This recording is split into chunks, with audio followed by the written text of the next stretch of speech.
nama bildiginaa jala deeme salaamallee hin jennu hadii rabbiiti jedhe amantiin jedhaan jiru waadaa waaqati jedhe waadaa rabbiiti jedhe waaqa Oromoon osoo amantiin itti nufin waaqa jedhee ol qabata arabaan nu himaniinu araba dura gartee kana waamee qabeey arabni isin Oromoo islaamati jettee nu dhiifte Oromoo islaamati jettee nu dhiifte warra waan amantiitiin deemutu amantiin nutti as garagalcha rabbi nu jala haa kaasu abiyyiin qofa argitanii isin qaallichi meeqa dhaadate duuba jira warri duuba jiru sanillee rabbi nurra haa ta'u ija isaanii rabbi haa qabu qabiri ija isaanii rabbi haa qabu gurra isaanii rabbi haa qabu namni hacaaluu ajjeese haa maraatu jedhime namni hacaaluu ajjeese haa maraatu warri harkaa waan badaa waan Oromoo irratti dalaguu katabu haa maraatu gurbaan gartee ganaan irratti gadi ba'ee irratti lallabu haa maraatu hin fageessinu jarru osoo gadi hin dhaabbatin osoo miilan gadi hin dhaabbatin osoo filannoo makanaa achiin dabriin bakka kudhan seente takkalaa uumatira namni an jaaladhu hin jiru qabsoo gaafa Adaamaatti irratti qabsoo gaafa asiin dura dabarsetti ol baheen nu gane warra nu gane rabbi haa galu walitti jala rabbi haa deebisu dhageeffadhu Jawaar Mohammadii fi Lammaa Baqqalaa Hacaaluu dhabne sila jara dhabne injiraadha jettee yaadin injiraanna Oromoo afaan tokko duruu tahee rabbi wal haa taasisu waan biraa waan si himu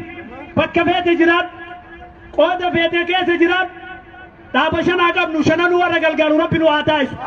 waadaa seenaa shananuu yoo qabaattan silaa rabbitu gartee yoo dura bakka nu kaahe shananuu yoo qabaanne hin gargaarra waadaa rabbiiti jedha tana qilleensa nu keessa rabbi baase waan nu gootan gabbaa yoo jedhan guyyaa takkitti isin kadhata jarri kun guyyaa takkitti isin ganamaan kootta hin dadhabina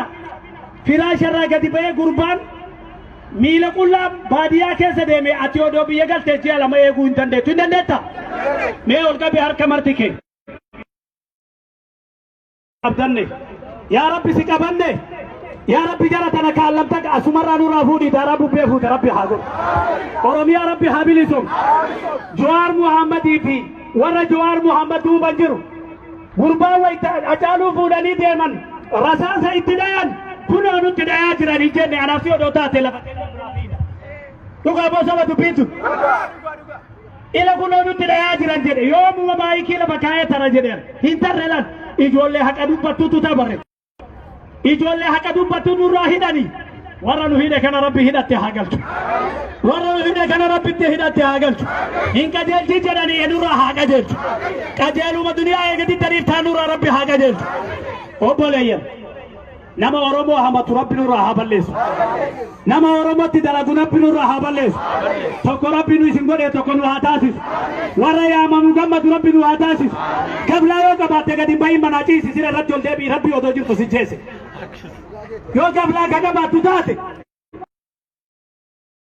yoo ka yaamisa hin feene taate wallahi billahi odomaa jirtu duute ati osomaa jirtu duute manumatti nurraa hafi ka har'a booda yaamisarraa hafe Oromoo miti jedha ka har'a booda yaamisa dhugaa jirurraa hafe keennaa miti jedha yoo rakkoon goote mootuu warratti haa beeksifatu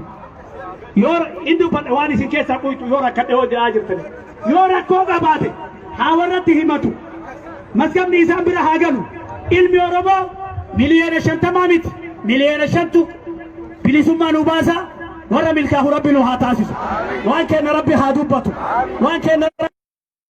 qeessotaa fi sheekonni reefi isiniin jedhu yeroo hunda galma yoo geennu asumatti sheekota qeessota koottan nuun je'anii arra nutu wal waama isin asitti hafaa nagaan jiraadhaa warra uffatii rabbi nu haa taasisu